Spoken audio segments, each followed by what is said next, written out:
Assalamualaikum warahmatullahi wabarakatuh.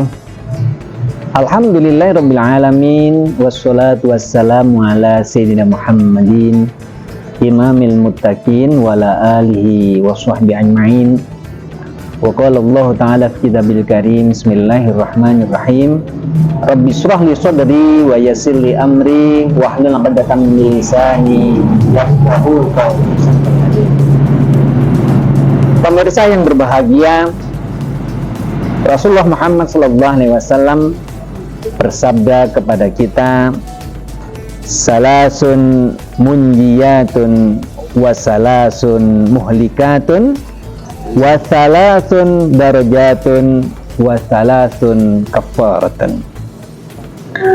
Ada 3 perkara yang menyelamatkan, 3 perkara yang merusak, 3 perkara yang mengangkat derajat orang, kemudian ada 3 perkara yang menjadi penghapus dosa.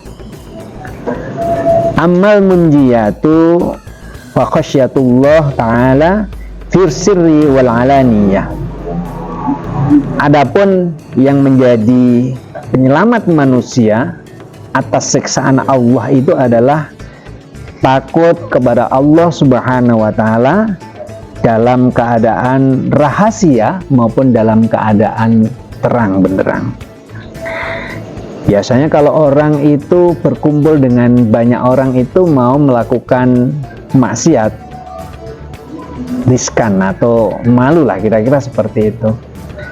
Tapi dalam keadaan rahasia, orang kalau tidak punya iman ini melakukan kemaksiatan itu menjadi hal yang biasa. Maka bagaimana kita takut kepada Allah itu tidak hanya dalam keadaan rahasia maupun dalam keadaan terang benderang. Maka kalau itu kemudian kita miliki, kita menjadi selamat dari ujian hidup maupun dari azabnya Allah Subhanahu wa Ta'ala. Yang kedua, wal qasdu fil faqri wal ghina.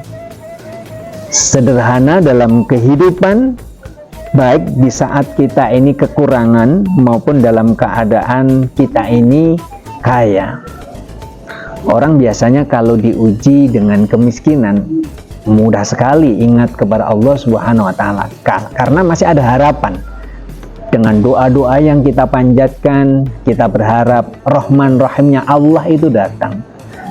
Tetapi ketika orang itu diuji dengan kelebihan harta benda, ini yang kadang-kadang kita membedakan antara nikmat dan ujian itu. Kalau orang tidak memiliki hati yang bersih, sangat sulit sekali. Harta benda dalam jumlah yang banyak, kalau diperoleh dengan cara yang tidak benar, jangan-jangan itu adalah merupakan istidraj atau sesuatu yang kayaknya ini Allah memberondong kita dengan berbagai nikmat, tapi sejatinya itu adalah ujian. Inilah yang kemudian kita harus hati-hati, jangan sampai harta yang melimpah ruah dalam kehidupan kita itu sejatinya ujian, bukan nikmat. Yang ketiga, wal adlu fir ridha wal ghadab. Adil antara senang dan marah. Maka ketika kita bisa melakukan 3 hal ini, Allah akan menyelamatkan kita dari siksa api neraka. Wa amal muhlikatu. Adapun 3 perkara yang bisa merusak diri sendiri. Yang pertama adalah fasukhun sadidun, pelit atau kikir. Ada orang yang bilang begini, nyarinya aja susah kok diberikan ke orang-orang, kan begitu. Lupa bahwa apa yang kita peroleh dalam kehidupan kita sejatinya itu ada sebagian yang itu titipan dari Allah Subhanahu wa Ta'ala. Maka kalau kita diberi sesuatu, jangan sampai kita ini pelit kemudian kita tidak mau berbagi dengan yang lainnya. Yang kedua, wahawa muttabaun. Kita mengikuti hawa nafsu. Innan nafsa la'ammaratun bisu illa ma rahima rabbi.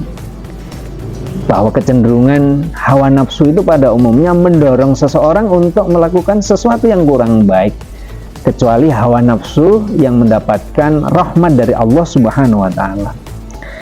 Yang ketiga, wa ijabul mar'i bi nafsihi, memandang dirinya dengan pandangan yang sempurna tanpa memandang akan kenikmatan Allah Subhanahu wa taala. Maka kalau orang memandang dirinya bahwa kesuksesan yang diperoleh dalam hidupnya adalah merupakan usaha yang dilakukannya dengan sungguh-sungguh tanpa mempertimbangkan campur tangan Allah dalam kehidupannya, maka ini berbahaya. Wa ammad darajatu, sedangkan tiga hal yang dapat menjadi penyebab seseorang mendapatkan kedudukan di hadapan Allah Subhanahu wa taala, fa ifsa'us salam, membudayakan ucapan salam, sederhana, tetapi kadang-kadang bagi mereka yang tidak memiliki kebiasaan itu menjadi sangat sulit.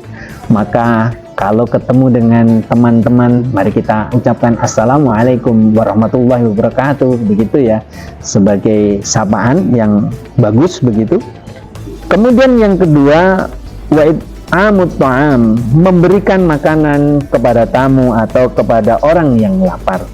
Maka sejatinya memberikan makanan kepada orang yang lapar adalah merupakan amalan yang bisa mengangkat derajat seseorang. Yang ketiga, wassolatu billaili wan nasu niyamun, sholat sunnah di tengah malam pada saat manusia yang lainnya sedang tidur. Inilah amalan-amalan yang bisa mengangkat derajat kita, dimuliakan oleh Allah Subhanahu wa taala. Mudah-mudahan kita semuanya bisa melakukannya. Harapannya mudah-mudahan dengan amalan-amalan yang itu ikhlas kita lakukan, Allah akan mengangkat derajat kita semuanya. Bismillahirrahmanirrahim. Allahumma shalli ala sayyidina Muhammad walhamdulillahirabbil alamin. Hamdi yuafi ni'amahu wa yukafi mazidah. Ya Rabbana lakal hamdu kama yanbaghi li jalali wajhikal karim an sultanik. Rabbana atina fid dunya hasanah wa fil akhirati hasanah wa qina adzabannar. Wa sallallahu ala sayyidina Muhammadin nabiyil ummi wa ala alihi wa sahbihi wa barik wa sallim. Subhana rabbika rabbil izzati amma yasifun wa salamun alal mursalin walhamdulillahirabbil alamin. Demikian pemirsa yang berbahagia, selamat menunaikan buka bersama. Ibadah puasa kita mudah-mudahan diterima oleh Allah Subhanahu wa taala. Akhirnya wallahu muwaffiq ila aqwamit thoriq. Assalamualaikum warahmatullahi wabarakatuh.